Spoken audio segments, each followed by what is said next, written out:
आज 4 फरवरी 2021 है और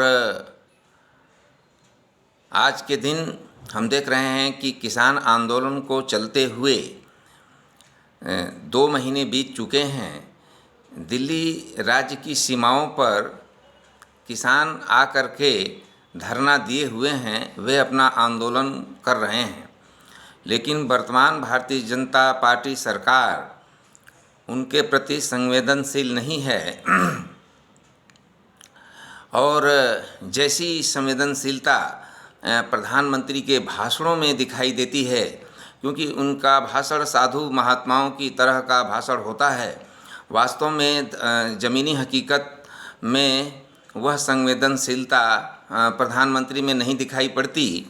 यहाँ प्रधानमंत्री को मैं इसलिए लक्ष्य कर रहा हूँ कि इस समय पार्टी से ऊपर वर्तमान प्रधानमंत्री हो गए हैं। अब इस संदर्भ में मैं एक उदाहरण देना चाहता हूँ, सरदार पटेल की मूर्ति का उदाहरण कि सरदार पटेल की मूर्ति चीन में बनवाई गई लेकिन वास्तव में हमारे प्रधानमंत्री के बोलने की जो स्टाइल है, तो कहीं अगर वो गए तो वहाँ के पहले के कामों में कुछ नुस्ख निकाल देना और फिर कोई समस्या का समाधान करने का निश्चित वादा करना और बोलने का ढंग, लेकिन वास्तव में ज़मीनी हकीकत पर कुछ भी नहीं। तो यही स्टाइल है। जैसे कि मान लीजिए वो कहीं कोई सम्मेलन हो रहा हो तो वो बोलेंगे, देखिए हमारे देश के लोहारों के हाथ में हुनर है, इसमें बहुत काबिलियत है, यह इंजीनियर बन सकता है, यह रॉकेट बना सकता है। लेकिन क्या हुआ, जब वास्तव में उसको क्रियान्वित करने की बात आई तो ये प्रधानमंत्री जो है ये सरदार पटेल की मूर्ति भी चीन में बनवाए। यानी कि कथनी करनी भिन्न जहाँ धर्म नहीं पाखंड वहाँ। और वास्तव में देखिए, मुझे तो ये लगता है कि धर्म के नाम पर सबसे ज़्यादा छल होता है और धर्म के नाम पर जो राजनीति होती है उसमें भी सबसे ज़्यादा छल कपट होता है। किसानों के आंदोलन के बारे में जो संवेदनहीनता है, जो संवेदनशीलता होनी चाहिए, वो नहीं है वर्तमान भारतीय जनता पार्टी सरकार में। तो उसका कारण यह है कि ये लोग वास्तव में किसान का नाम तो लेते हैं, मजदूर का नाम तो लेते हैं, विकास का नाम तो लेते हैं, लेकिन इनकी राजनीति का मूल आधार सांप्रदायिक राजनीति है, धर्म की राजनीति है। और वास्तव में धर्म की राजनीति जो है वह सबसे ज़्यादा जनता के साथ जो है वो छल कपट करती है। तो इस संदर्भ में कुछ बातें बहुत ही निर्णायक हैं। जैसे कि 26 जनवरी तक का समय था सरकार के पास कि वो किसानों की मांग मान लेती। अब अगर वह मांग मान भी लेती है तो वास्तव में वह दबाव में मानेगी, और यह तो निश्चित ही हो चुका है कि यह सरकार किसान विरोधी है। और जैसा कि वो लोग कहते थे कि यह वर्ग विशेष की पार्टी नहीं है, मतलब भारतीय जनता पार्टी के नेता ही कहते थे, लेकिन ऐसा लग रहा है कि यह वर्ग विशेष की पार्टी है। और मैं कहना नहीं चाहूँगा कि व्यापारियों की या मतलब लाभ अर्जित करने वालों की पार्टी है। तो उस बात को ये लोग सिद्ध कर रहे हैं। यह पार्टी जो है भारतीय जनता पार्टी किसान विरोधी है, यह बात निश्चित रूप से सिद्ध हो गई लगती है।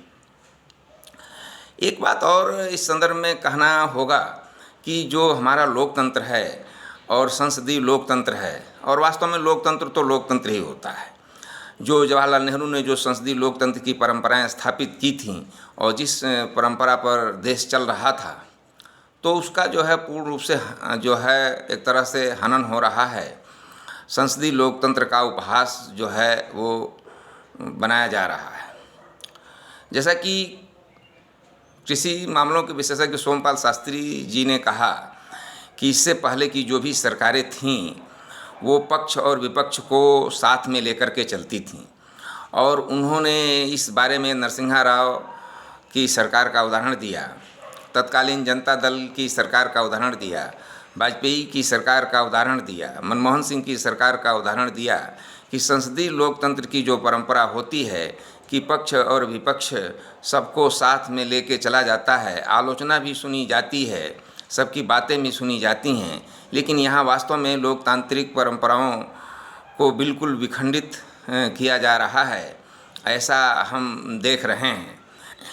विपक्ष की तो बात सुनिए, जो पक्ष के लोग हैं यानी भारतीय जनता पार्टी में आंतरिक लोकतंत्र समाप्त हो चुका है। वास्तव में जो भारतीय जनता पार्टी उच्चतम आदर्शों की बात करती है तो वह उच्चतम आदर्श वास्तव में नहीं प्राप्त करती है। और वास्तव में जो है सबसे जो असलियत बात है कि जो ये आधुनिक युग हमारा है, जो आधुनिक लोकतंत्र का जो ये युग है, यह मानवतावादी चिंतन पर आधारित है।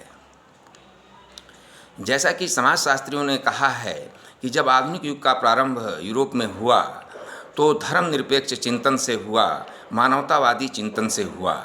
और धर्म आधारित जो चिंतन है वह निश्चित रूप से कभी भी सच्चाई पर और लोकतांत्रिक भावना पर जो है वह पहुंच ही नहीं सकता है। वह कहीं से न कहीं से जा कर के जनता को जो है धर्म के मामलों में उलझा देगा और वास्तविक समस्याओं से ध्यान जो है बटा देगा।